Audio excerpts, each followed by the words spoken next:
qui nous suivez maintenant, vous qui êtes connectés, et les dieux de l'Alliance vous bénissent. À tous les internautes qui sont connectés avec nous, et Dieu vous bénisse abondamment. Un bon dimanche que Dieu nous a donné par sa grâce, parce que nous ne sommes pas plus meilleurs que ceux qui sont comptés parmi les morts. Si nous sommes en vie, c'est sa grâce sur nous. C'est parce qu'il a jugé utile de nous laisser en vie et qu'il a des choses à accomplir avec nous, au travers de nous et pour nous. Béni soit le Seigneur pour cela. Donc nous sommes bel et bien dans notre culte de célébrons l'Éternel. Célébrons l'Éternel, un culte d'adoration, de célébration, mais aussi ce matin, ce sera un culte d'enseignement. Je ne sais pas s'il faut appeler cela comme ça, ou je vais dire seulement, j'ai un message, une pensée que j'aimerais communiquer avec vous et que l'Esprit a mis dans mon esprit.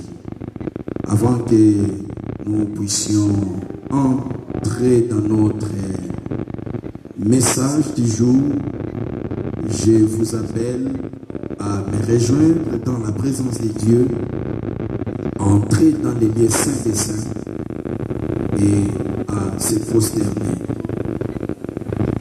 Avant que ton corps se prosterne, que ton esprit se prosterne d'abord. Car Dieu est esprit, et il faut que ceux qui l'adorent en esprit et en vérité. Et les séraphins singers vont nous accompagner par des cantiques d'adoration pour faciliter à notre esprit d'entrer dans les lieux saints des saints et d'offrir à Dieu notre adoration. Gloire au Seigneur. Quelle atmosphère de la présence de Dieu. Quelle atmosphère de sa gloire. Il n'a pas laissé son peuple, comme lui-même a dit, je ne vous laisserai pas comme des orphelins, mais je serai avec vous. Le monde ne me verra plus, mais vous me verrez, car je vis et vous vivrez aussi. Nous croyons à sa sainte et glorieuse présence avec nous. Alléluia. Gloire au Seigneur. Gloire au Seigneur. Y a-t-il ici-bas un peu d'amour? Alléluia. Je t'avais donné Jésus mon cœur. Et je cherche le bonheur ailleurs. Je n'y trouve ici-bas aucune paix, aucune joie. Mais je t'appelle mon Seigneur. Je t'avais donné Jésus mon cœur. Oui, je cherchais le bonheur ailleurs. Je ne trouve ici-bas aucune paix, aucune joie. Il n'y a d'amour comme toi. Tu es Emmanuel. Emmanuel, mon ami, Emmanuel, mon ami. Ton amour me suffit. Tu me suffis, mon ami, tu me suffis, mon ami. Tu es Emmanuel. Emmanuel, mon ami, Emmanuel, mon ami. Ton amour me suffit. Tu me suffis, mon ami, tu me suffis, mon ami. Tu Emmanuel, Emmanuel, mon ami, Emmanuel, mon ami. Ton amour me suffit. Ton amour me suffit. Tu me suffis, mon ami. Tu es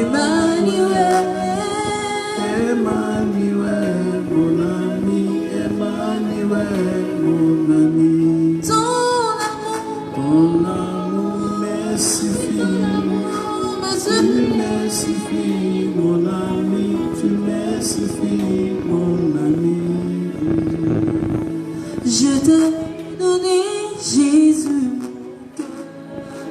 Salabosha. Oui, je cherche le bonheur ailleurs.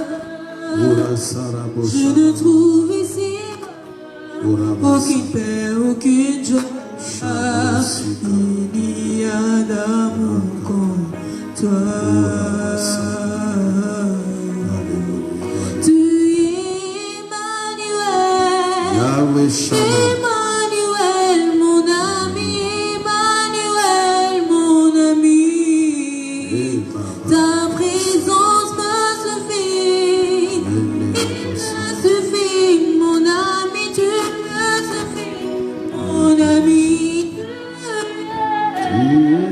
Emmanuel, Emmanuel, mon ami, Emmanuel, mon ami. Ton amour me suffit. Mon ami, tu me suffis, mon ami. Tu es Emmanuel. Emmanuel, mon ami, Emmanuel, mon ami. Ton amour me suffit. Ton amour me Tu me suffis, mon ami, tu me suffis, mon ami. Mon ami.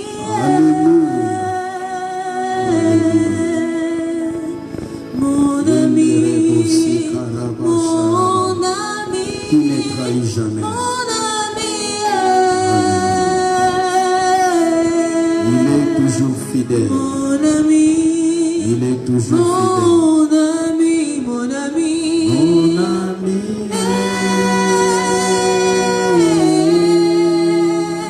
Mon ami. Mon ami. Mon ami. Mon ami.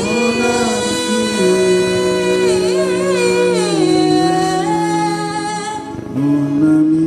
Mon ami. Mon ami. Alléluia. Adore le Seigneur, bien-aimé, avec des paroles, tes mains levées. Tu peux être à genoux, tu peux t'allonger sur ton tapis, allongé par terre. Tu es là en train de l'adorer, en train de l'exalter, de contempler sa gloire, sa présence. Il est digne, un ami fidèle qui ne trahira jamais. Il est digne de confiance. Il est digne de notre abandon total.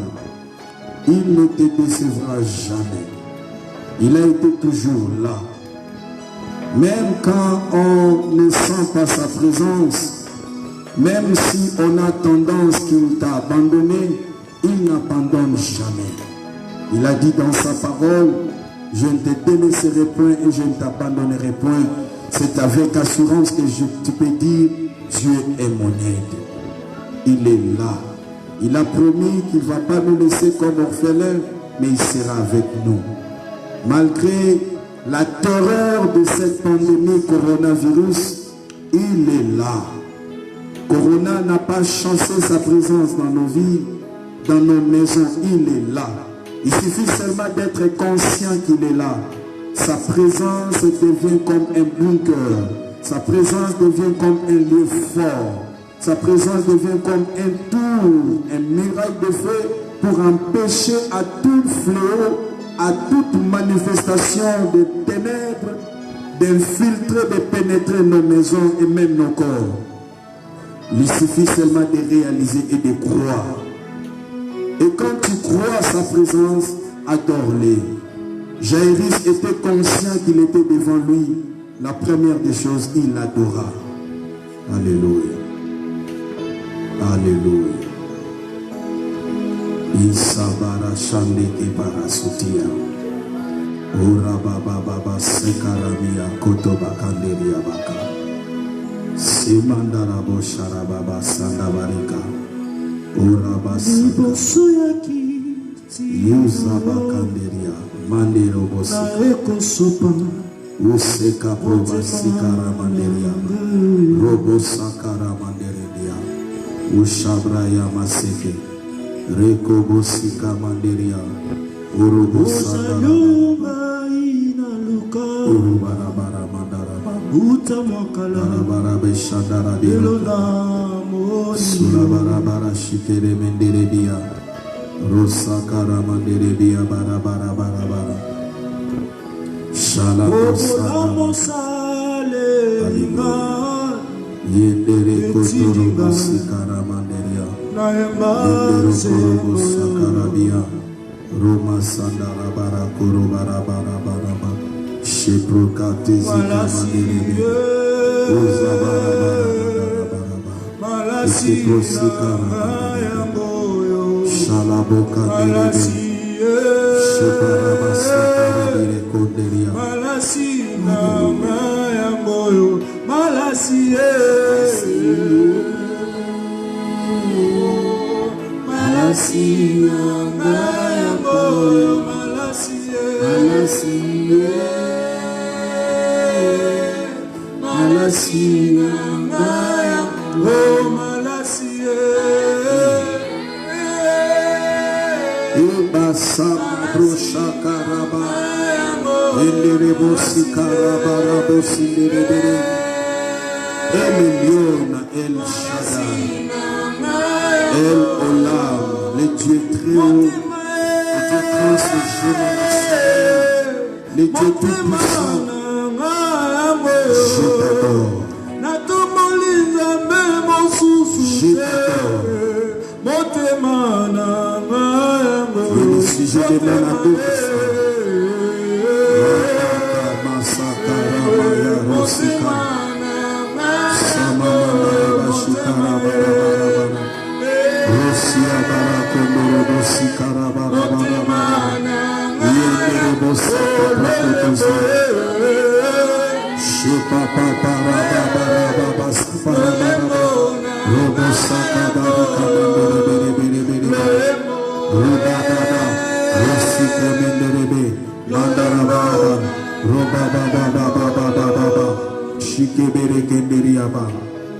Robo sandara bara bara bara bara mandere bosakara bara ura sakara mandere bia shere bere bere bere bara bara ura sandara bara bara bara bara bara.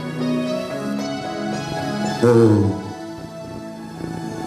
un temps approprié pour l'adoration, un temps prophétique,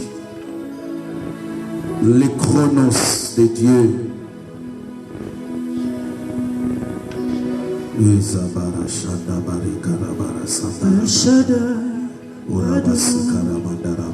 Dieu tout-puissant, le roi compatissant, lui qui est sur le et la terre préfère et tout l'univers le venait. El Shaddai, le Dieu sans faille, je lui dois ma délivrance, il est ma puissance.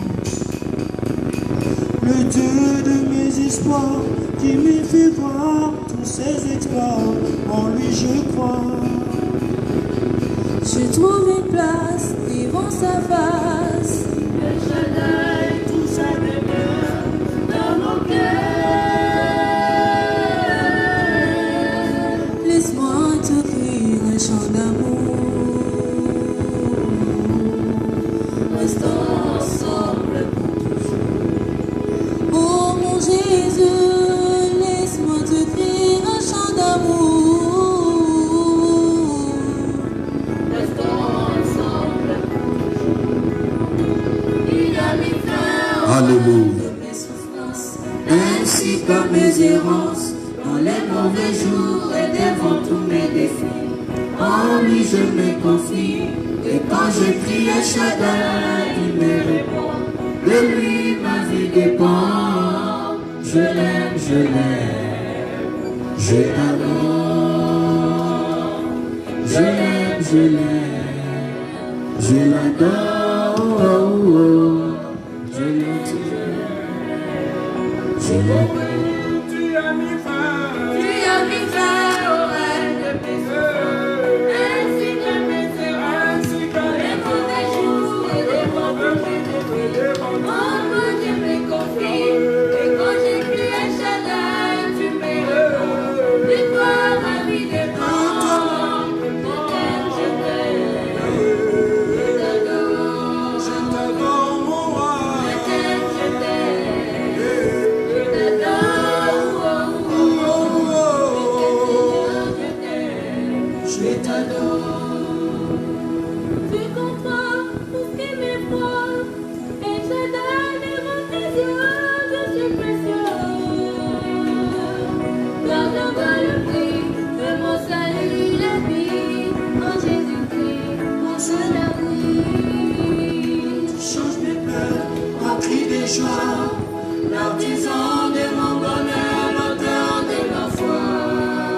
Mon chemin bien rassuré, mes lendemains.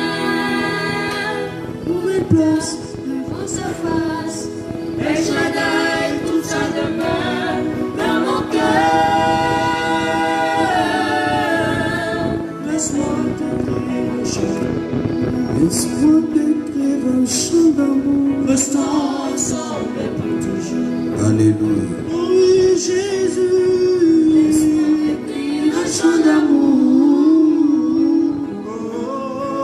Restons ensemble pour Oh toujours. oui, je t'aime, je t'aime. Je t'aime, je t'aime. Je t'adore, mon roi.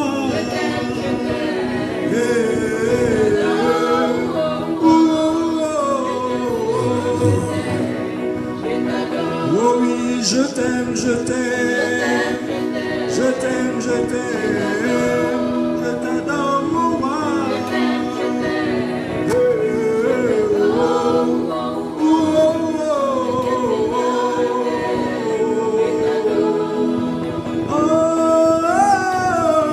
Jésus la référence. Jésus, ma référence.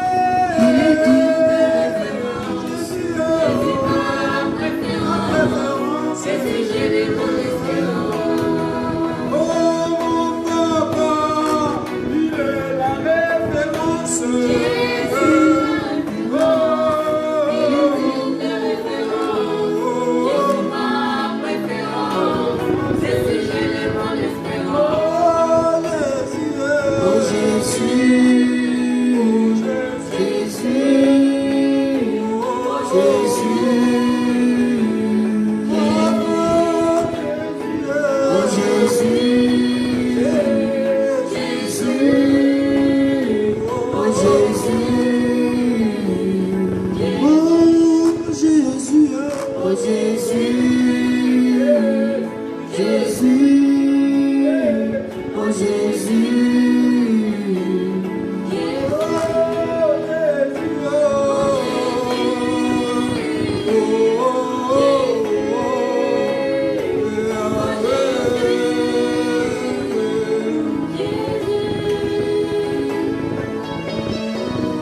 Et barasandere bikarabo shatarababa.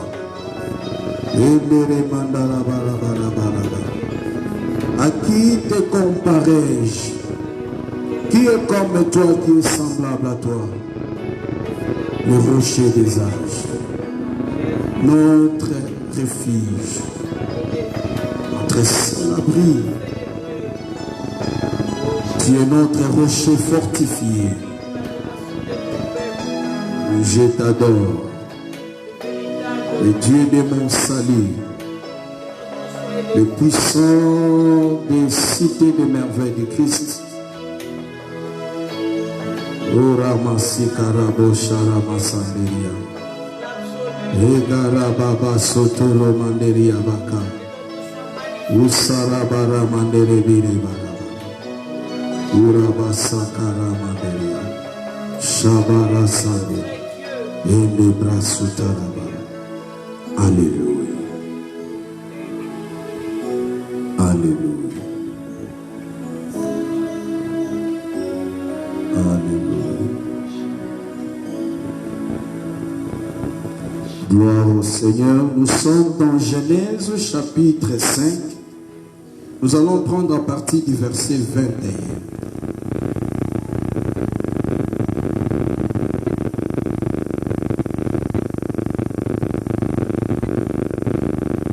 Et jusqu'au verset 24. Enoch, âgé de 65 ans, engendra Métouchéla. Enoch, après la naissance de Métouchéla, marcha avec Dieu 300 ans. Et il engendra des fils et des filles. Tous les jours d'Enoch furent de 365 ans. Enoch marcha avec Dieu, puis il ne fit plus parce que Dieu les prit. Alléluia.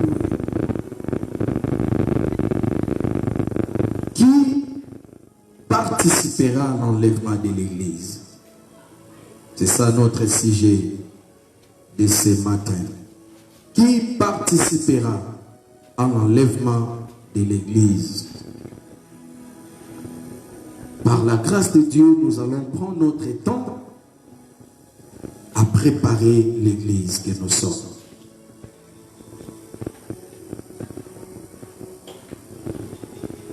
Mes enfants avaient un rendez-vous, ils devaient aller festoyer avec les enfants de leur tante maternelle, l'anniversaire de l'une de leurs cousines. Je les ai vus à tout moment déranger leur mère pour avoir la précision sur cette sortie. Est-ce qu'il y aura lieu? Est-ce que réellement il y aura cette fête? Est-ce qu'il y aura cette réception? Est-ce qu'ils vont se réjouir autour de leurs sœurs que Dieu ajoutera un jour à son existence, une année plus tôt à son existence? Est-ce qu'ils vont se rassembler, se réunir pour manger ensemble, boire ensemble et jouer?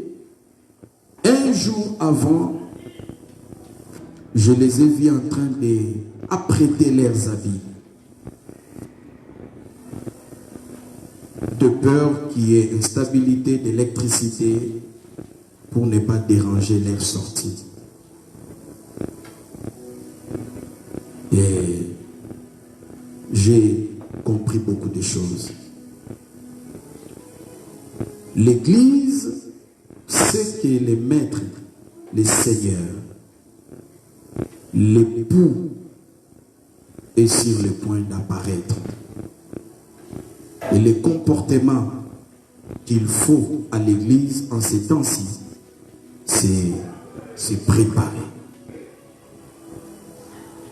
L'époux n'est pas encore là, mais l'Église doit se préparer. Et ce que le Seigneur veut voir dans le chef de son peuple, qui est l'Église, c'est la préparation.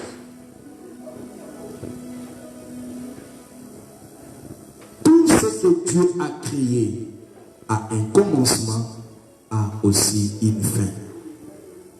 Le monde aussi, même l'Église. L'Église a son jour de naissance, et l'Église a aussi son jour de l'enlèvement, parce que l'Église ne mourra pas. Parce que l'Église est le corps du Seigneur. Le Seigneur est éternel. Donc l'Église quittera, finira son séjour sur la terre pour aller continuer son existence dans l'éternité auprès de son époux, auprès de la tête qui est le Christ. Et c'est ce que le Seigneur veut voir dans les chefs du comportement de son peuple qui est l'Église.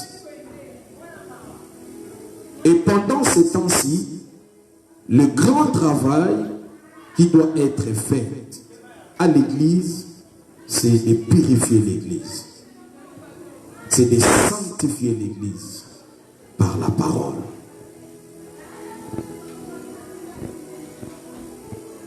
Et c'est ce que nous allons faire pendant tout ce temps.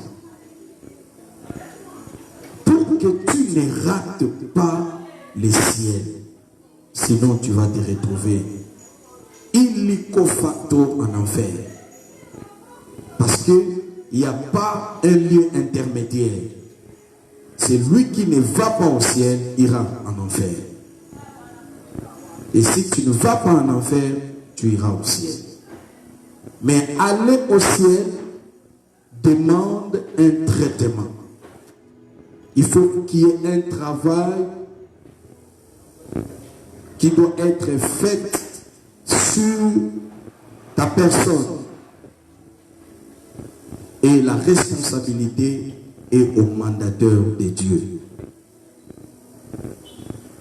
Des gens qui ont écouté Dieu, qui marchent à la clarté de la face de Dieu. Comme des aiglons, ils ont pris la nourriture du bec de la mère aigle pour venir les donner au peuple.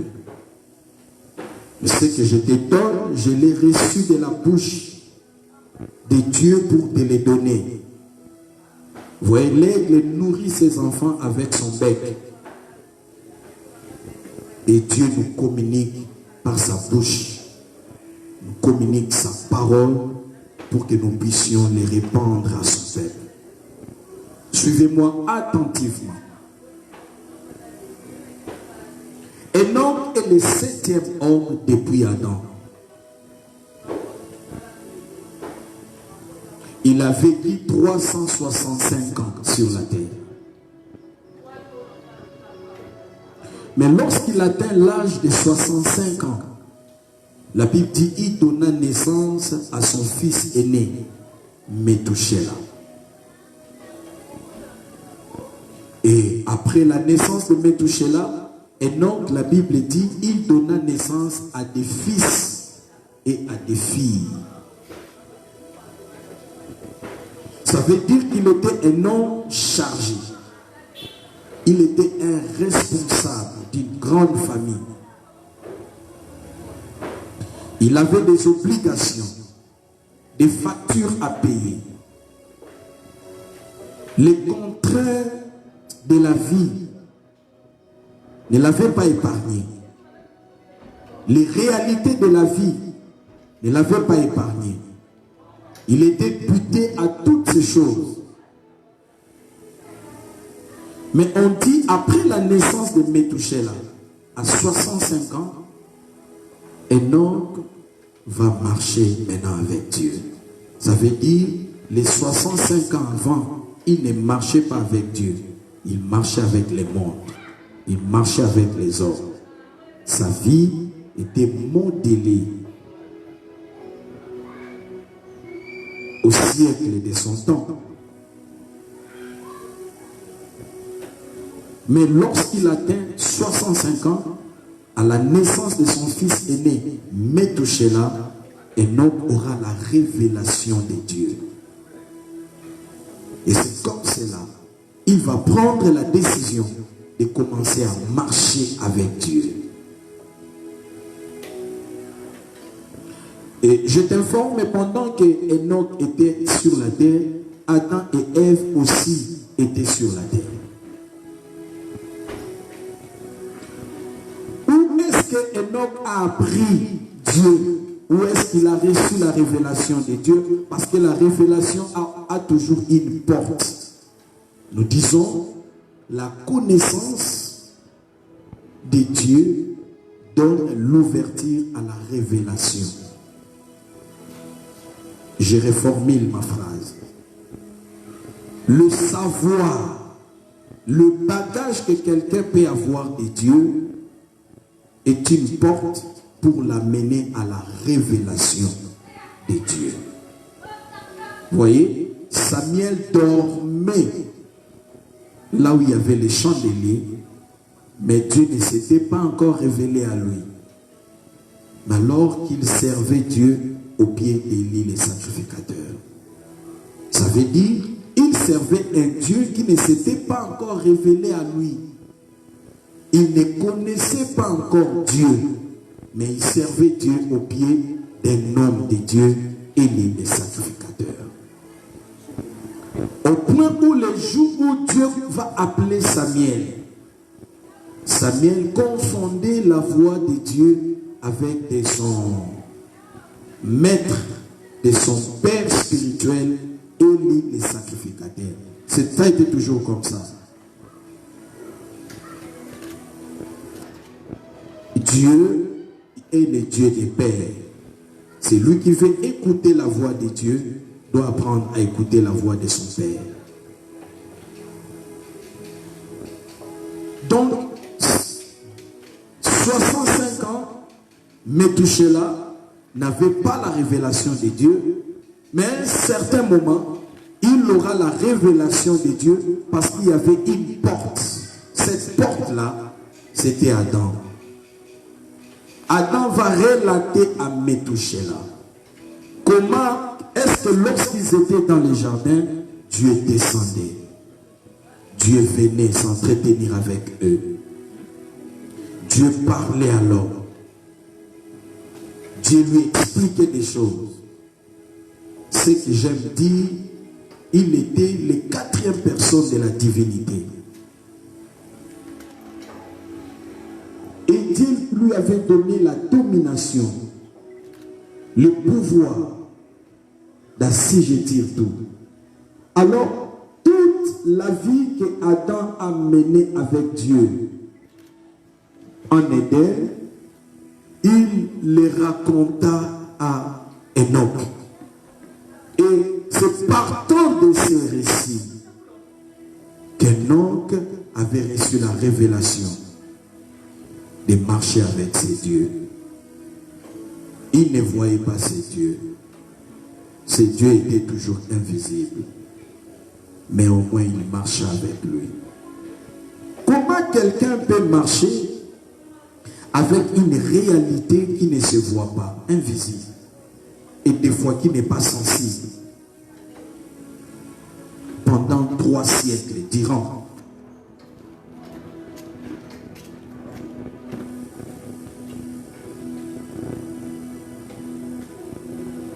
Enoch est le 7e homme. Le chiffre 7 nous parle déjà de la perfection. C'est pour dire que le Seigneur tient à la perfection de son Église. C'est le but d'abord qu'il a établi des ministres pour le perfectionnement des saints, afin qu'ils deviennent capables de servir Dieu à leur tour. Comme on dit, en vue de l'œuvre du ministère. Le ministère, c'est le service. Faire les protocoles, l'intercession, le chant, faire l'évangélisation, tout ça, il y a beaucoup de travail à faire pour Dieu à l'église. Ça fait partie du ministère. Et c'est comme cela que Dieu avait établi des ministres pour le perfectionnement des saints en vue de l'œuvre du ministère. Et le chiffre 7 nous parle de la perfection. Enoch était le 7e homme depuis le premier homme Adam. Enoch était le 7e. Et on remarque à la 7e homme, à la 7e personne depuis Adam, on nous parle l'histoire de cet homme qui va marcher avec Dieu. Et il va marcher avec Dieu pendant 300 ans.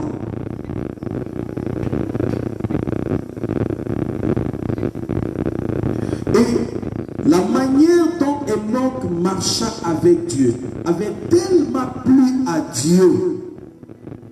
La Bible dit, Dieu les prit. Ça veut dire Dieu l'enleva. Enoch était disparu. Il n'a pas connu la mort. En étant vivant, il a été enlevé. Il a disparu. Et la Bible dit, Dieu l'avait pris parce qu'il avait plu à Dieu. Osez dire, 2 personnes ne peuvent pas marcher ensemble s'ils ne s'entendent pas. Et quand l'homme marche avec Dieu, c'est la loi du supérieur. Ça a été toujours comme ça. C'est l'inférieur qui est béni par les supérieurs. Ou c'est le supérieur qui bénit l'inférieur. Ça veut dire, pour avoir la bénédiction, il faut que l'autre s'humilie, se rabaisse, diminue, disparaisse, s'efface pour recevoir cette bénédiction. Ça veut dire que quand Enoch avait pris la décision de marcher avec Dieu, il a cessé de suivre ses penchants. Il a mis fin à ses désirs. Il a mis fin à sa culture, à son éducation, aux choses qu'il avait apprises dès son enfance. Parce que là, c'était de nouvelles choses qui devaient s'imposer comme discipline afin de maintenir la présence de Dieu avec lui. Parce que ces dieux-là, il ne le voyait pas. Ces dieux étaient invisibles. Mais au moins, il devait maintenir une atmosphère autour de sa vie pour garder cette présence avec lui, et il a su le faire pendant 300 ans. Au milieu de ses multiples occupations, de ses responsabilités, au milieu des contraintes de la vie, Enoch a su se maintenir, se discipliner. Chose que ses prédécesseurs n'ont pas su faire. Vous voyez, Adam n'a pas pu maintenir Dieu. Il a été chassé de la présence de Dieu. Tous ceux qui sont venus avant lui, on n'a pas dit qu'ils ont marché avec Dieu. Celui qui osa un peu n'a pas fait long feu, c'est Abel qui a été assassiné par son frère Caïn. Mais nous allons voir cet homme. Il était un homme comme toi et moi. Mais il a pu maintenir Dieu. Jour après jour. Minute après minute. Seconde après seconde. Tierce après tierce. Il a maintenu Dieu à ses côtés. J'aime le dire, pendant 300 ans, le ciel était vide. Les anges ne recevaient que des instructions, mais Dieu était sur la terre, retenu par un homme qui le plaisait. Et Dieu était dans la joie de voir quelqu'un qui lui ressemblait, qui avait son image et qui répondait à ses intentions, qui répondait à ses désirs. Vous voyez, quand un homme satisfait les cœurs de Dieu, Dieu préférera rester avec cet homme au lieu de recevoir les louanges et l'adoration des anges. Parce que l'ange n'est pas l'image et la ressemblance de Dieu. Dieu n'a pas créé aucun âge, aucun archange à son image ni à sa ressemblance. Même les 24 veillards, les 4 êtres vivants ne ressemblent pas à Dieu, mais l'homme ressemble à Dieu. Et trouver un homme qui répondait au désir de Dieu. Dieu avait jugé bon de rester sur la terre, vivre avec un homme, et cela pendant 300 ans. Et quand Dieu avait compris qu'Enoch était vraiment son semblable, et il va dire à Enoch, je suis resté avec toi ici pendant beaucoup de temps, mais tu ne connais pas chez moi. Alors j'aimerais que tu viennes aussi habiter, voir là où moi je vis. Et Dieu va prendre Enoch sans connaître la mort. Comment ce voyage s'est réalisé? Moi et toi, nous l'ignorons. Mais au moins la Bible, qui est la parole de Dieu, nous dit Dieu l'avait pris, Dieu l'avait enlevé. Enoch va partir. Il sera le premier homme, le 7e depuis Adam, à marcher avec Dieu 300 ans durant, à plaire totalement à Dieu et à être enlevé sans connaître la mort, les sorts de tous les humains.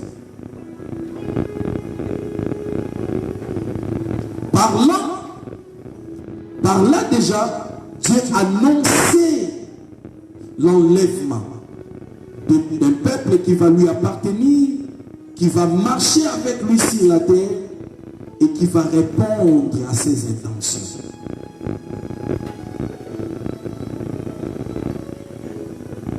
Écoutez, peuple de Dieu, il est temps où nous devons comprendre, si Dieu a envoyé des hommes mandatés par lui pour le perfectionnement des saints, c'est pour que ces saints marchent avec Dieu. Tu ne peux pas être enlevé si ici sur la terre, tu ne connais pas l'histoire de marcher avec Dieu. Marches-tu avec Dieu ou tu marches avec ton éducation? Tu marches avec le mœurs de votre région, de votre coutume, de votre famille. Marches-tu avec Dieu ou tu marches avec la civilisation d'aujourd'hui? Paul dit, ne vous conformez pas au siècle présent. Il y a des gens qui marchent avec la mondanité d'aujourd'hui. Des gens qui marchent avec la tradition de leur origine. Des gens qui marchent avec l'éducation familiale. Mais qui ne marchent pas avec Dieu. Enoch ne marcha pas ainsi. Il marcha avec Dieu. Ça veut dire, il a humilié son âme. Il a éduqué son âme à répondre aux exigences de la divinité. Il a imposé des disciplines à son esprit, à son âme, à son corps, de répondre aux caprices de Dieu. Il a tellement plu à Dieu dans sa manière de marcher avec Dieu. Église, ne soyez pas distraits. Je le dis et je le répète. Même si tu as des milliards aujourd'hui, cette joie ne sera jamais comparable à la joie d'entrer au ciel.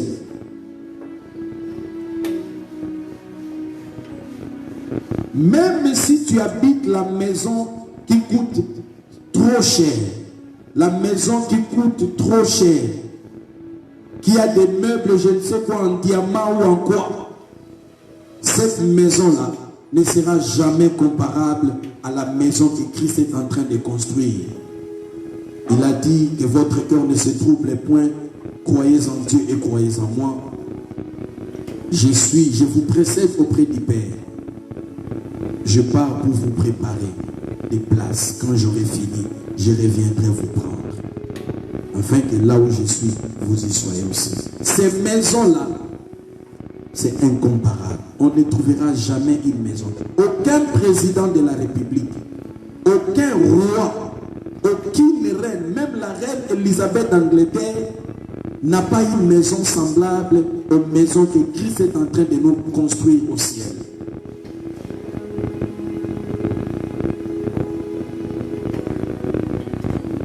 Il y a une beauté incomparable que l'homme ne peut pas soupçonner. Vous voyez? La Bible dit Abraham soupirait, désirait, rêvait habiter cette maison malgré ses milliards, parce qu'il était béni en toutes choses. Il préférait habiter sous des tentes parce qu'il espérait habiter un jour une maison dont Dieu sera l'architecte et le constructeur. Et dans Jean 14, Jésus l'a dit. Il y a des maisons qui sont bâties là-bas qui nous attendent.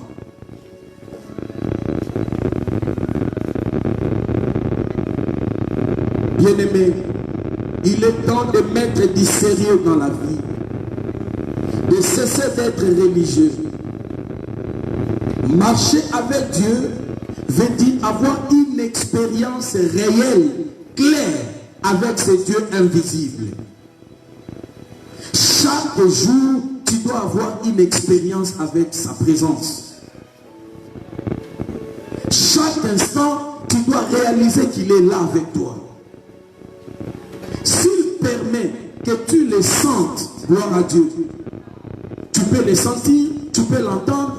Dieu est tellement réel plus que la réalité, parce que c'est lui qui a fait que la réalité devienne réelle.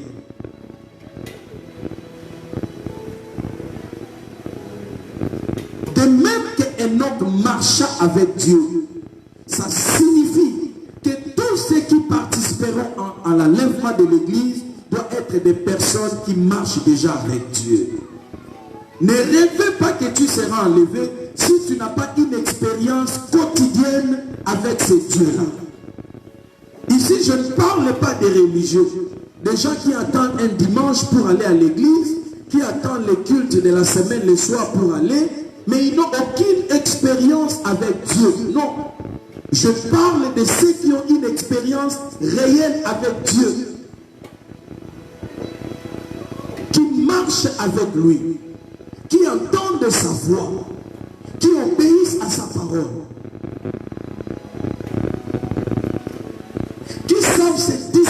terminé, Paul l'a écrit dans ses épîtres. Il dit, je traite durement mon corps, je le tiens assis, j'étudie.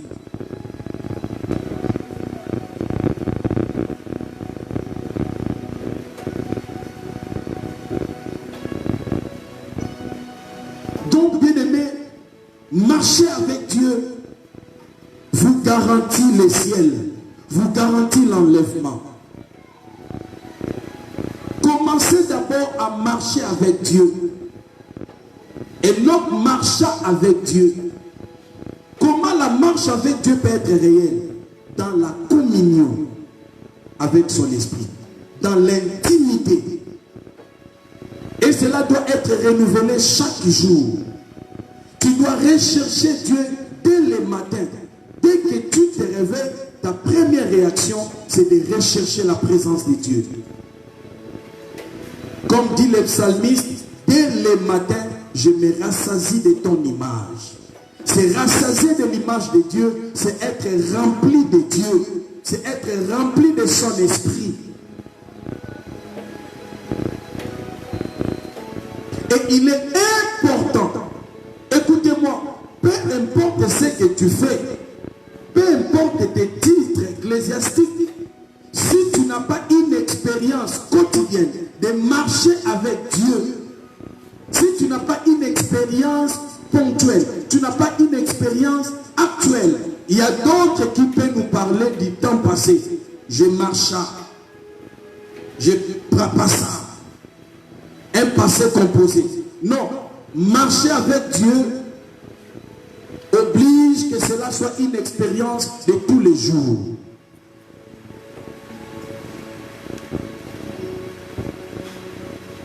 Marcher avec Dieu demande la vie de la crainte. Marcher avec Dieu demande la vie de la sanctification. Marcher avec Dieu demande la vie de la pureté. Marcher avec Dieu demande la vie de fuir le monde, de renoncer au monde, de renoncer aux choses qui sont dans ce monde, de renoncer à la tradition des hommes, de renoncer aux mœurs des hommes, d'adopter la culture et l'éducation de Dieu. Parce que tu ne peux pas marcher avec Dieu si tu ne t'étends pas avec lui. Deux personnes ne peuvent pas marcher ensemble s'ils ne s'entendent pas. Et quand tu marches avec Dieu, c'est sa volonté qui va primer.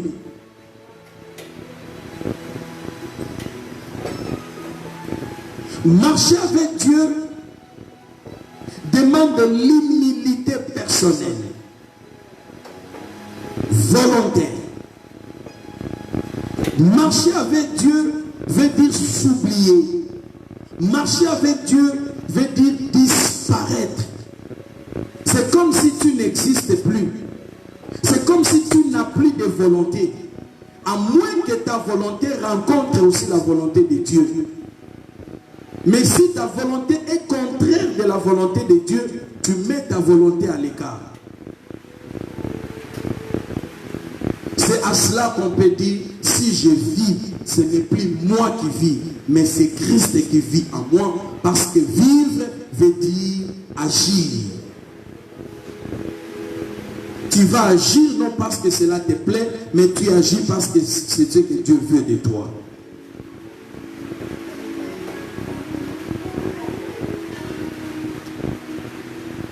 Le péché des saints, le péché des rachetés, c'est qu'étant racheté, ils font beaucoup de choses qui ne cadrent pas dans la volonté parfaite de Dieu.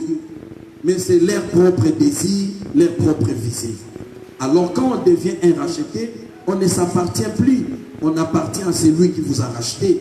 Donc vous n'avez plus de volonté, vous n'avez plus de désir. Vous n'avez qu'à faire la volonté de celui qui vous a racheté. Vous n'avez qu'à faire le désir de celui qui vous a racheté.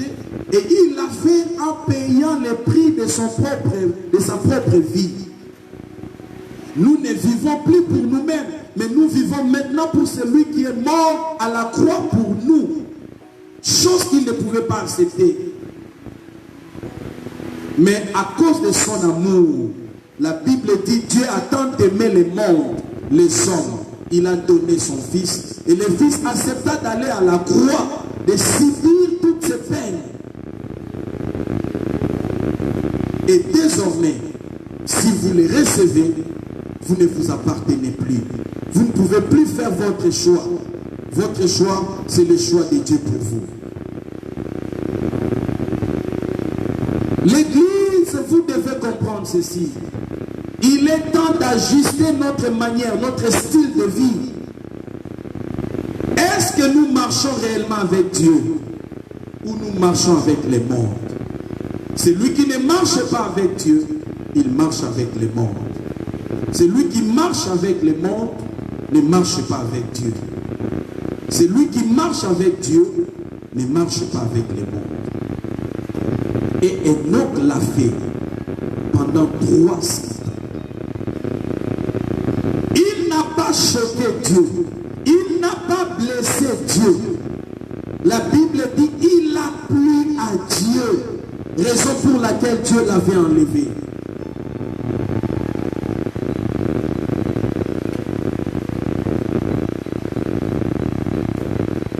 Il y avait une grande dame de Dieu, Catherine Kuhlman.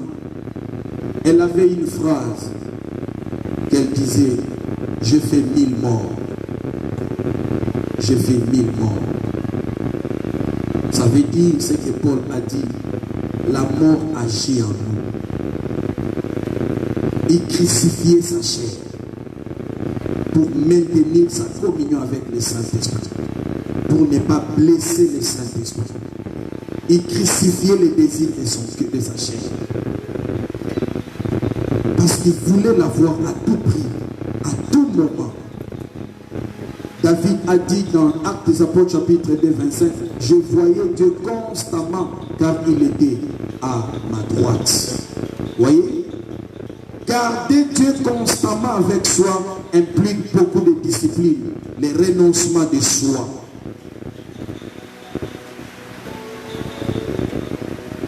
C'est ça, marcher avec Dieu.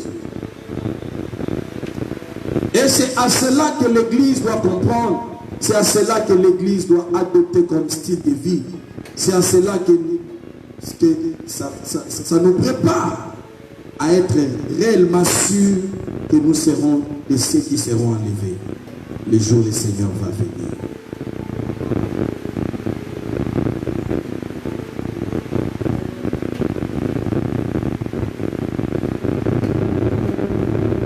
Peuple de Dieu, être religieux ne te bénira pas. Avoir des visages ne te bénira pas. Être hypocrite, ne rêvez jamais de rater l'enlèvement. La grande tribulation, c'est difficile. C'est quelque chose à ne pas souhaiter. Dieu te veut à l'enlèvement de l'Église. Fais tout pour ne pas rater. Comment? Suis cet enseignement et pratique-le.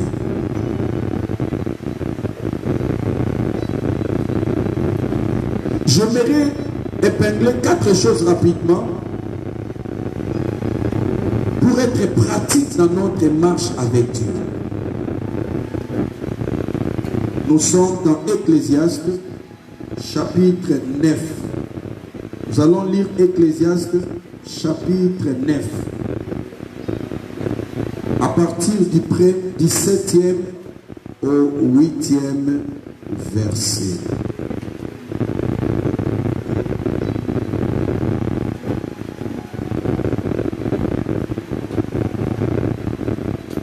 Ecclésiaste chapitre 9.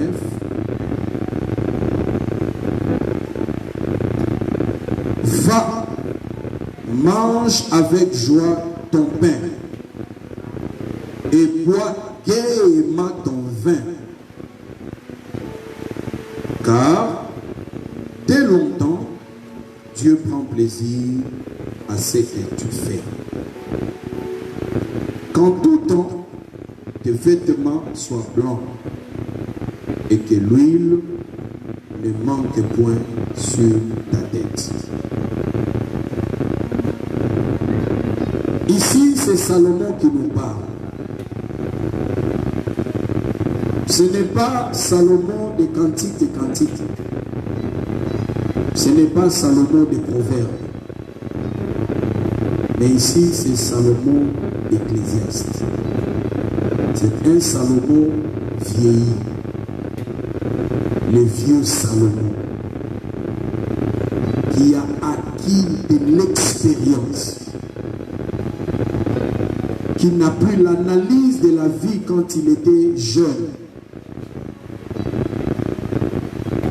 Un Salomon qui voit son jour proche, où il peut regagner ses pères, rejoindre ses pères. Ici, Salomon nous donne le vieux vin, qui coûte plus cher que les nouveaux vins, à cause de sa durée de fermentation.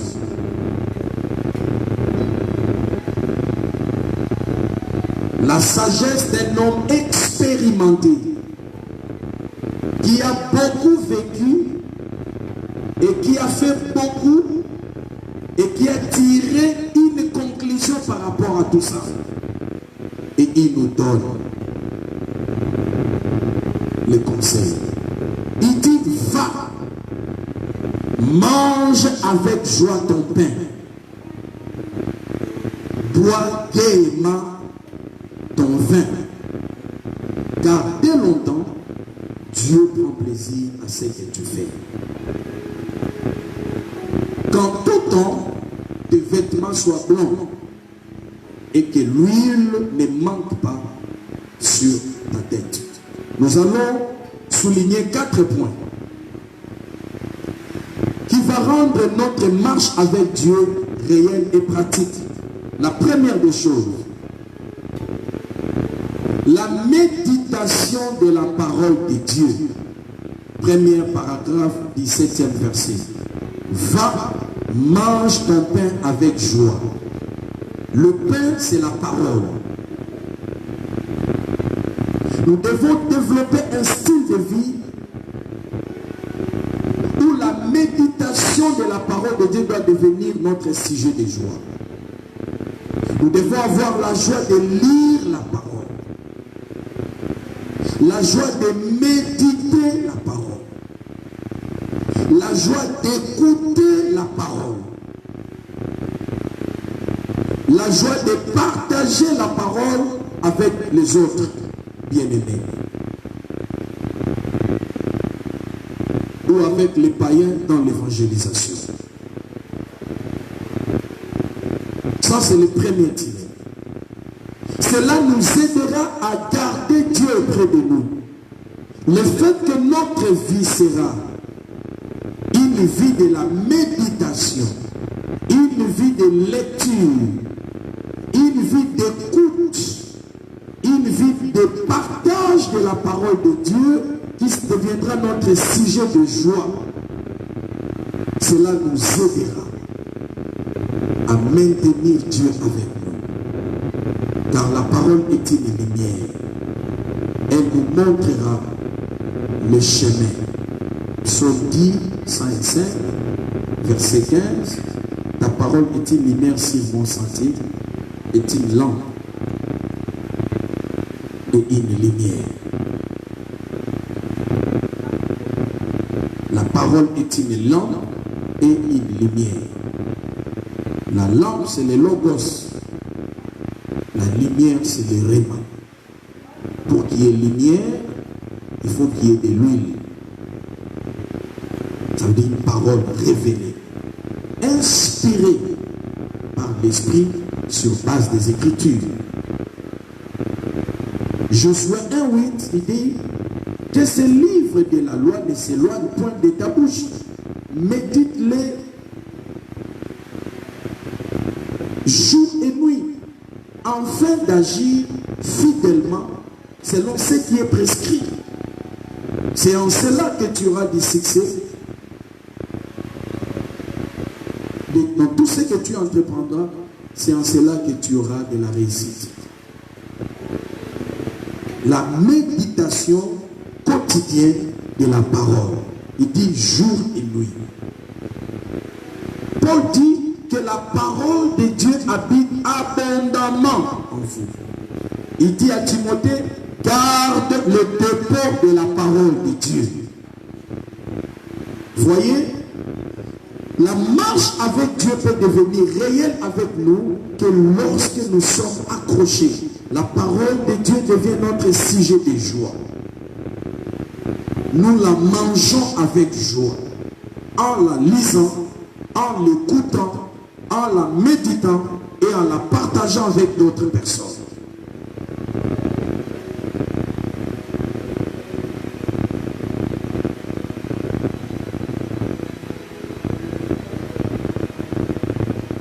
Deuxième tiré du verset 7, il dit, bois gaiement ton vin. Le vin est le symbole de l'esprit.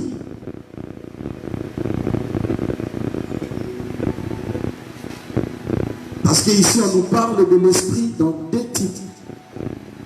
L'esprit est symbolisé dans deux, le vin et l'huile. Mais d'abord le vin. Paul dit, ne vous enivrez pas du vin, mais soyez au contraire remplis de l'esprit. Et quand il parle d'être rempli de l'esprit, il faisait allusion à ce temps-là des paquebots, des grands bateaux qui naviguaient sur des mers, des fleuves de ce temps-là, moyennant la capacité, la dimension de voile des bateaux. Les bateaux étaient faits de voiles. Ça veut dire si le vent souffle suffisamment, ça va remplir les voiles. Et le voile va faire un ballon. Et ça va donner de la vitesse au bateau.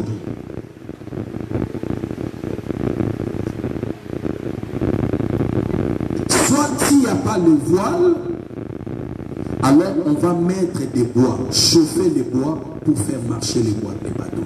Où il y avait des gens là, au bas du bateau, qui étaient là en train de naviguer. C'était des robistes, des braves hommes. Mais la vitesse sans précédent était la vitesse qui était due au gonflement de la voile du bateau. Ça veut dire être rempli de l'esprit. Nous ne pouvons pas le symboliser par rapport à un gobelet qu'on a mis de l'eau, l'eau est remplie et ça commence à descendre. Non. Être rempli de l'esprit veut dire une vie influencée, une vie animée, une vie conduite, une vie dirigée. Cela fait allusion au comportement. Cela fait allusion au caractère. Cela fait allusion aux mœurs, à un style de vie. Le vin, de même quand quelqu'un est ivre, l'ivresse donne un certain comportement à la personne saoulée. Le vin donne un certain comportement à la personne saoulée. D'autres font pipi aux habits. Ils commencent à parler n'importe quoi. Ils tabassent leurs femmes, brutalisent leurs enfants, sèment les désordres à la maison, fait des choses au temps normal il ne peut pas faire.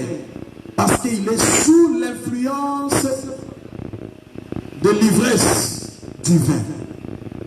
De même que quelqu'un qui est saoulé est contrôlé. Et il a un certain comportement.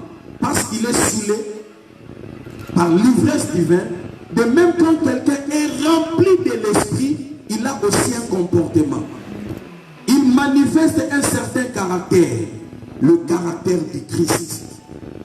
Là, ça traite le comportement de la personne. Paul peut dire dans les Galates chapitre 5, il dit marchez selon l'esprit. Et vous n'accomplirez pas les désirs de la chair. Vous voyez, cela est lié au comportement, cela est lié au caractère, à un style de vie. La personne qui est remplie, la personne qui est conduite par l'esprit, la personne qui est contrôlée par l'esprit, il ne va pas manifester l'injure. Il ne va pas manifester la calomnie. Il ne va pas manifester la cupidité. Il ne va pas manifester les débauches, la fornication. Il ne va pas manifester les mensonges. Il ne sera pas idolâtre. Il ne sera pas rancunier. Il ne va pas manifester les œuvres des ténèbres, la sorcellerie, l'occultisme et la magie. Parce qu'il est conduit, influencé par l'Esprit de Dieu. Il boit gaiement son vin. Il est conduit par l'Esprit. Il est habité par l'Esprit. L'Esprit change son comportement. Il était coureur de jupons minés, il devient un homme sérieux. Un polygame, maintenant, il respecte sa femme et il est resté fidèle à sa femme. Un fornicateur qui couche avec des hommes qui n'ont, en dehors du lien du mariage, avec des filles, avec des hommes comme ça, des fornicateurs, des voleurs, des détourneurs de fonds, des escrocs. Quand vous êtes conduit, le vin là, quand ça vient, ça vous change. Vous devenez une autre personne. Ça veut dire, au-delà de cette vie, de la parole, vous devez vous laisser être rempli de l'Esprit. Vous devez chercher la plénitude du Saint-Esprit. Vous devez vous laisser être influencé par l'Esprit. Nous avons une série de messages. L'influence du Saint-Esprit. J'ai recommandé à tous les fils et filles de l'Alliance de s'en procurer. C'est ça les vins.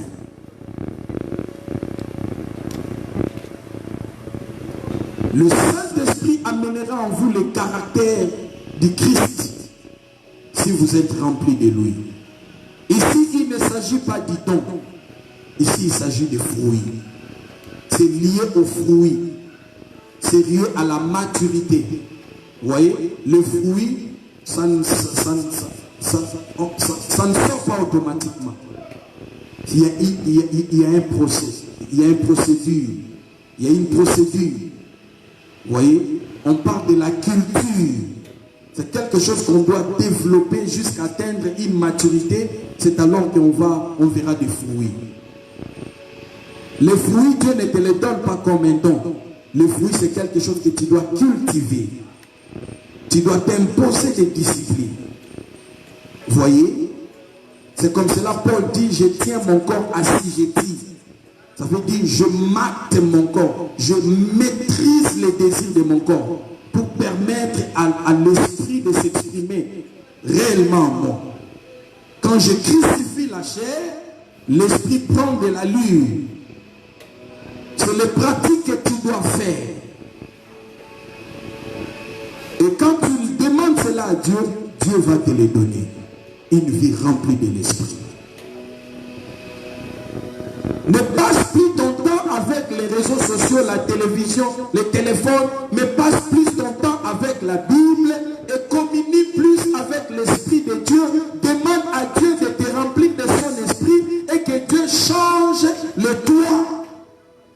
Que tu ne sois plus la personne que les gens ont connue. Que toi-même tu t'étonnes de ce que tu es devenu. Tu es toi-même témoin oculaire de la transformation qui s'est opérée en toi. Tu n'es plus ce que tu étais. C'est ça ce que l'Esprit amène. Ici, je ne parle pas de dons. Je parle de la maturité. Je parle des fruits de l'Esprit. Je parle du caractère, de l'éthique chrétienne. Tu ne peux pas maintenir Dieu à tes côtés, avec toi, si tu ne changes pas de caractère. Si ta vie ne change pas. Peu importe les grâces, les faveurs que Dieu peut te faire, ils ont été exaucés par Dieu, mais après cela c'était la mort. Je ne suis pas épaté quand Dieu te bénit avec les choses de ce monde. Je serai épaté quand Dieu va te témoigner que tu es saint. Parce que beaucoup iront en enfer avec les bénédictions de Dieu, comme plusieurs dans le désert ont été bénis avec les ossements de viande et après ils sont morts.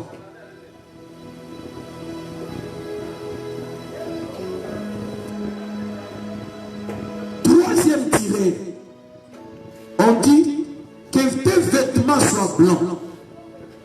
La blancheur parle de la sainteté. Le vêtement parle de la vie. Tu dois mener une vie de sanctification. Paul le dit dans Thessaloniciens chapitre 4, à partir du 7e verset, il dit Dieu nous a appelés à la sanctification et non à l'impureté. Celui qui rejette ce précepte ne rejette pas un homme, mais rejette Dieu qui nous a donné aussi son Saint-Esprit. Voyez, Dieu nous a appelés à la sanctification. Comment marcher dans la sanctification? 2 Corinthiens chapitre 6, le dernier verset, il dit ayant de telles promesses. Non, il dit sortez du milieu d'eux, je vous accueillerai, je serai pour vous comme un père et vous serez pour moi des fils et des filles, dit l'Éternel Dieu Tout-Puissant. Chapitre 7 du 2 Corinthiens, à partir du verset 1er, Paul dit ayant donc de telles promesses, bien-aimés, purifions-nous de tout souillir de l'esprit. Voyez, quand on parle de l'esprit, on voit les domaines de la pensée, de l'imagination.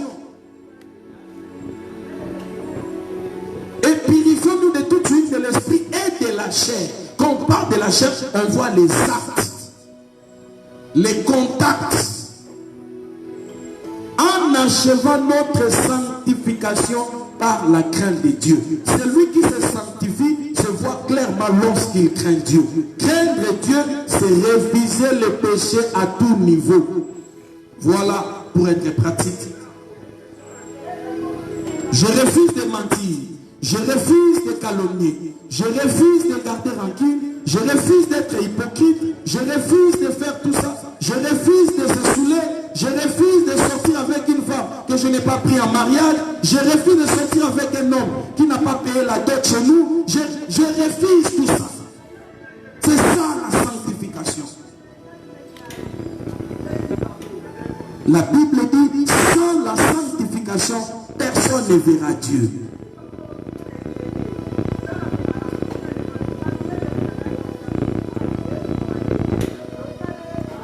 Bien-aimé, si tu ne pratiques pas ces choses, je m'en fous des dons que Dieu t'a fait.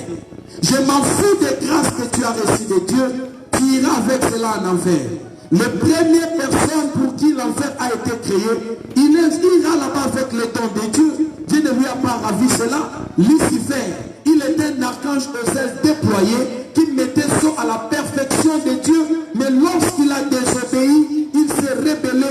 Dieu l'a rejeté et Dieu a créé l'enfer pour lui et tous les anges qui l'ont suivi.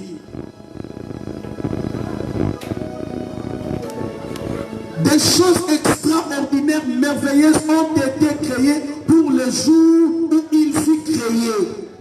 Voyez, des pierres précieuses, des dons de grâce, cela ne peut pas nous étonner.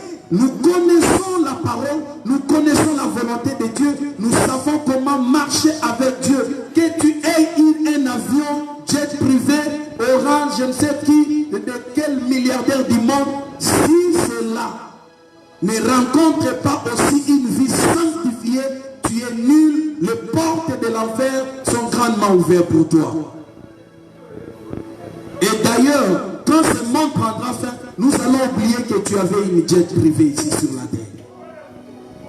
Parce que le bonheur que nous allons rencontrer au ciel, ton jet là ne sera jamais comparable.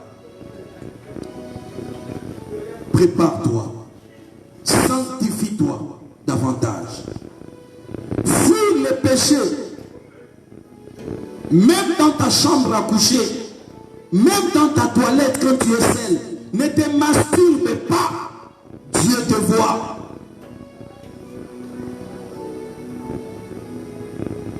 Vous qui êtes en Occident, n'allez pas acheter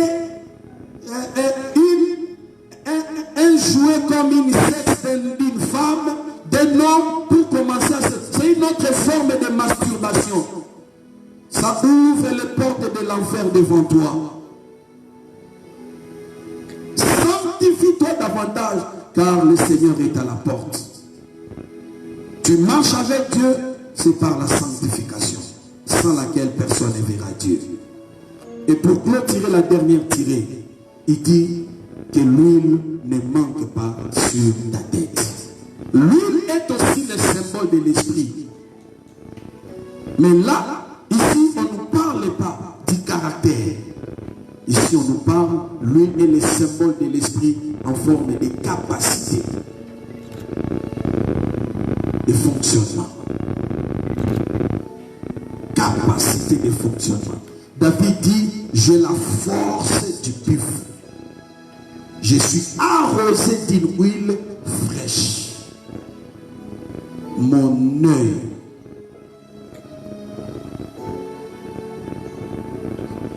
se plaît à contempler mes ennemis et mon oreille entendre mes adversaires. Vous voyez? La force, c'est pour un travail. L'huile nous est donnée la capacité de l'esprit pour opérer, pour exercer, pour servir. Ici, on trouve les dons. Ici, on trouve les capacités surnaturelles. On trouve l'équipement, les revêtements. Et c'est là où beaucoup s'accrochent. Oubliant les dimensions de l'esprit vain, ils s'accrochent à la dimension de l'esprit, l'huile.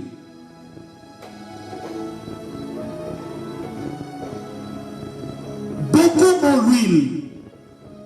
Mais avec l'huile seulement, tu peux être rejeté. Tu dois avoir l'huile et avoir des vêtements blancs. Que tes vêtements soient toujours blancs plutôt. L'huile ne précède pas la blancheur des vêtements. Tu dois avoir d'abord les vêtements blancs, après chercher l'huile. Ne cherche pas l'onction avant la sanctification. Cherche d'abord la sanctification, après tu vas chercher l'onction. D'ailleurs, pour celui qui se sanctifie, l'onction vient automatiquement aussi.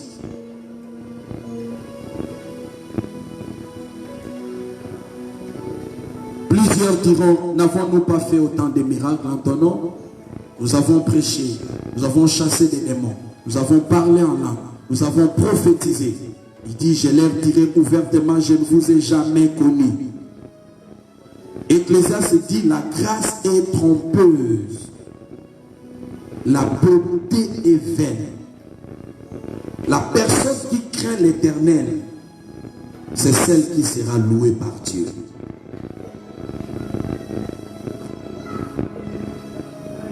Que l'huile ne manque pas sur toi. Cherche l'huile. La vie de prière. Cherche l'huile. Les capacités surnaturelles. Ce monde que nous voyons devient de plus en plus occulte. Nous ne pouvons pas réussir dans ce monde qui devient de plus en plus occulte si nous voulons rester des chrétiens logiques, des chrétiens naturels. Non, nous devons transcender le naturel pour entrer dans la dimension surnaturelle. Nous devons chercher à nous faire équiper des capacités surnaturelles pour opérer dans les surnaturels. Sinon, le monde occulte aura le dessus sur nous. Voyez comment est-ce que cette pandémie de corona, ça vient d'un laboratoire des hommes occultes. Est-ce qu'il n'y a pas la puissance de Dieu à l'église aujourd'hui? Il n'y a pas l'huile sur la tête des enfants de Dieu aujourd'hui? Est-ce qu'il y a des gens enflammés de l'Esprit de Dieu aujourd'hui? Tu peux sécher ce virus, calciner ce virus à cause de l'huile qui est sur leur tête.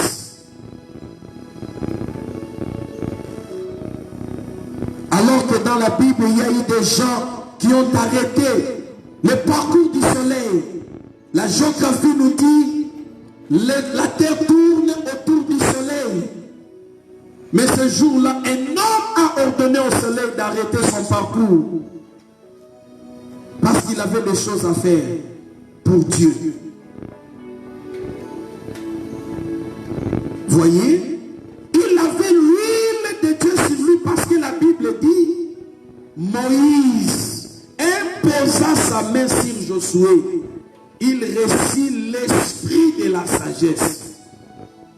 L'onction qu'avait Josué, c'était l'onction de la sagesse. Mais avec cela, il a été au-dessus de la loi de la nature. Il a arrêté un système linéaire que Dieu, dans sa souveraineté, avait établi. Parce qu'il avait des choses à faire. Parce que l'huile était sur lui. Son père spirituel avait imposé sa main. Et il avait reçu l'esprit de la sagesse. Il pouvait opérer dans les surnaturels. L'huile ne peut pas manquer à ce temps-ci. L'huile ne peut pas manquer pour nous qui se préparent pour l'enlèvement. Nous devons veiller. Il dit qu'en tout temps, cette huile doit être fraîche. Pas concassée, mais l'huile fraîche. Parce que le monde devient plus en plus occulte. Le monde tend vers la plénitude de l'occultisme. L'occultisme est dans les scientifiques aujourd'hui. L'occultisme est dans l'armée, dans tous les domaines de la vie humaine. L'occultisme prend déjà le contrôle. Comment tu peux vivre dans une atmosphère pareille si tu n'es pas surnaturel? L'huile ne manque pas sur ta tête. À tout temps, tu dois tester l'huile sur toi. À tout temps, tu dois. Comme on nous dit, il faut laver régulièrement les mains. Je vous dis, il faut régulièrement avoir l'huile sur ta tête. Les gens obéissent à cela. Partout dans les maisons, il y a des seaux avec de l'eau, on met un peu de détol dedans, un savon désinfectant. Parce qu'il faut se protéger contre un virus. Écoutez-moi, mais l'enlèvement, toi peuple de Dieu, est proche. Veille que l'huile ne manque pas sur ta tête à tout temps, que l'huile soit fraîche sur toi. David dit, tu oins d'huile ma tête et ma coupe déborde.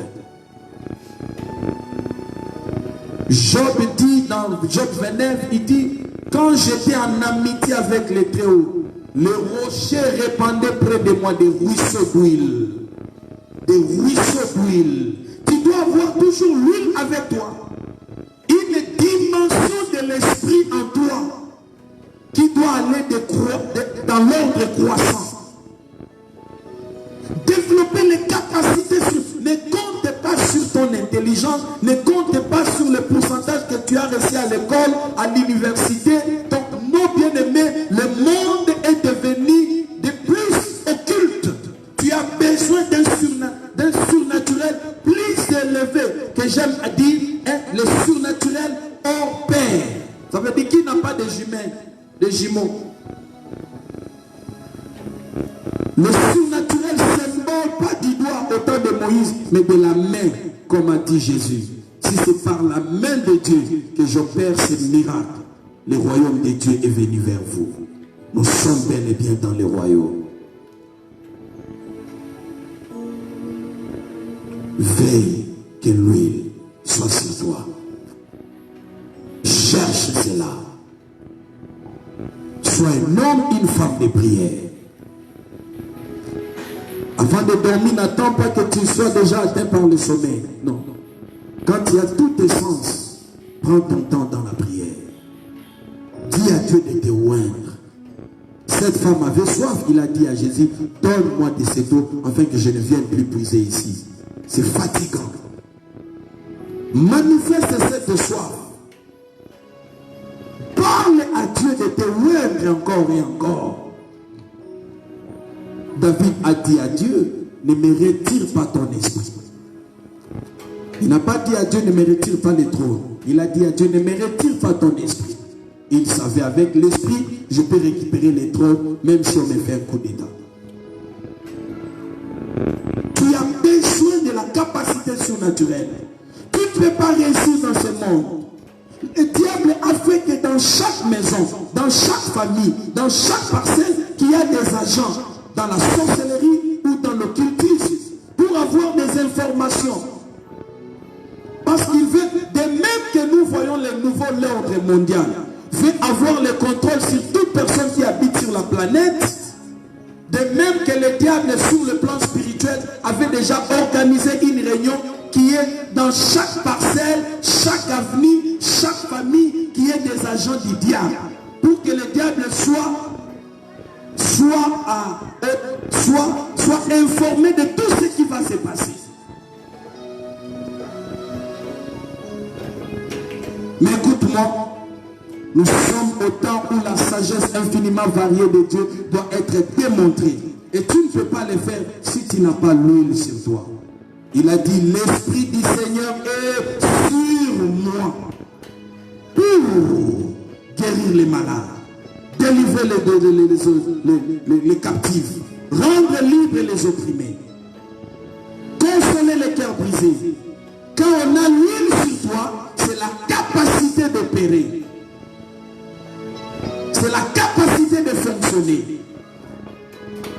Et nous sommes au temps où l'Église doit laisser de grandes leçons. Même après la grande tribulation, les gens et les diables qui vont rester sur la terre auront des leçons et vont se souvenir de l'Église.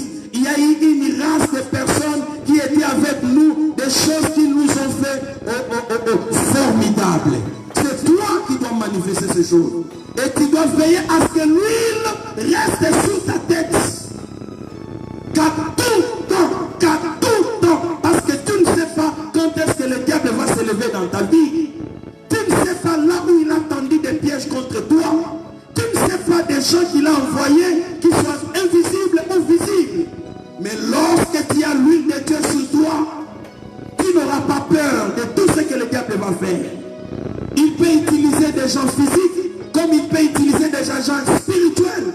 Mais tu n'auras pas peur de cela. Parce que l'huile de Dieu est sur toi.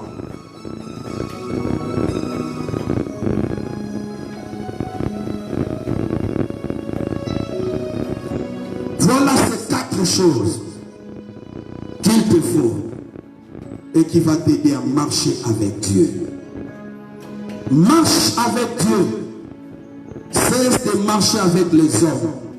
Cesse de marcher avec le monde. Il est temps de mettre fin à ton éducation, à votre tradition, votre coutume et mœurs, mais d'adopter l'éducation de Dieu écrit dans sa parole. Ouvre ton oreille pour prêter attention à la voix de l'Esprit. Il peut te parler intérieurement. Il peut te souffler un passage de la Bible. Il peut te parler par des rêves, des songes. Il peut te parler par des circonstances. Si tu es de la race de Dieu, tu entendras quand Dieu va te parler. Il dit, mes brebis connaissent ma voix. Il dit pas, mes brebis savent ma voix. Il dit, ils ont la révélation de ma voix. Même si nous crions plusieurs personnes, il saura identifier ma voix au milieu de plusieurs voix. Si tu es de Dieu en ce temps-ci, tu discerneras la voix de Dieu. Voilà, on peut écouter Dieu même en plein marché. On peut écouter Dieu dans un carrefour, en plein où il y a beaucoup de gens, beaucoup de voix. Quand Dieu te parle, comme étant la brebis de Dieu, tu entendras sa voix. Tu discerneras ce qu'il te dit. Que l'huile de Dieu repose sur toi. La gloire de Dieu qui est là, que Dieu rencontre les désirs de ton cœur. Que de grandes décisions naissent dans ton cœur. Ne rate pas le ciel. Ne rate pas le ciel. Seras-tu enlevé? Pour être enlevé, il faut marcher avec Dieu. La perfection. Aimer sa parole. Être conduit par l'Esprit.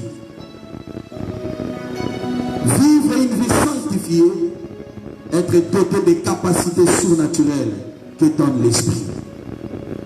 Cela t'aidera à participer en l'enlèvement. Je clôture par ici. Si tu veux monter à une 150e étage dans un immeuble, tu dois utiliser l'ascenseur. À pied, tu ne sauras pas le faire. Personne ne peut aller au ciel sans le Saint-Esprit. Le Saint-Esprit est comme l'ascenseur qui va prendre les gens ici sur la terre et les amener dans le ciel à la rencontre du Seigneur. Si tu n'as pas une bonne relation avec le Saint-Esprit, cherche-le dès maintenant. Sans lui, il n'y a pas d'enlèvement.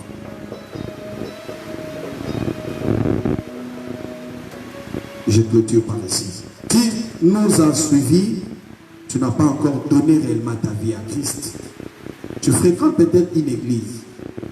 Tu peux arriver même à avoir un engagement dans cette église, mais tu n'as pas encore réellement donné ta vie à Christ. Tu t'es pas encore abandonné totalement à Christ. Profite. C'est une opportunité que Dieu te donne. Répète ma prière.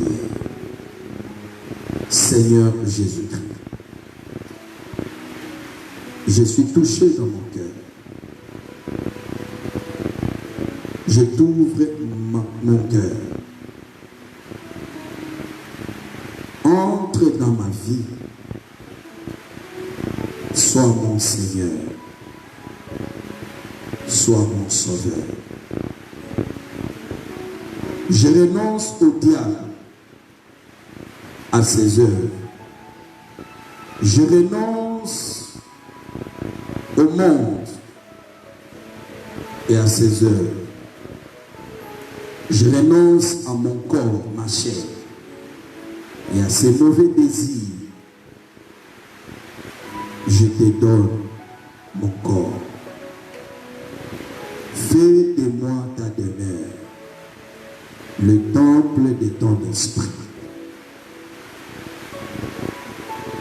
Pardonne tous mes péchés et purifie-moi par ton sang. Inscris mon nom dans ton livre de vie.